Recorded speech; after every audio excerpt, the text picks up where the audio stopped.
கோலி talk Kollywood news. தீயாய் பரவும் கபாலி படத்தோட பாடல்கள் விமர்சனம்.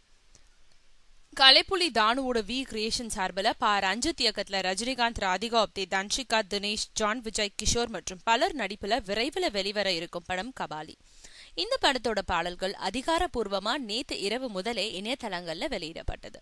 2 நாட்களுக்கு முன்னதாகவே பாடல்களோட சில வரிகளும் பஞ்ச் டயலாக்குகளும் இணையத்துல லீக் ஆகி பரபரப்பை ஏற்படுத்துச்சு.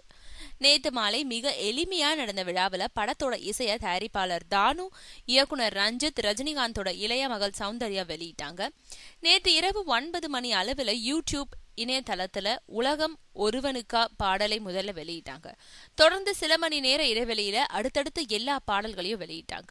ரஜினிகாந்த் ரசிகர்கள் வீட்டுல மட்டும் இல்லாம இசை ரசிகர்கள் பலரோட வீட்லயும் கபாலி பாடல்கள் எப்படி இருக்கும்னு கேட்டுக்கிட்டு இருப்பாங்க. ஏற்கனவே சமூக வலைதளங்கள்ல கபாலி பாடல்களை பத்தி கருத்து பரிமாற்றம் ஆரம்பமாயிடுச்சு.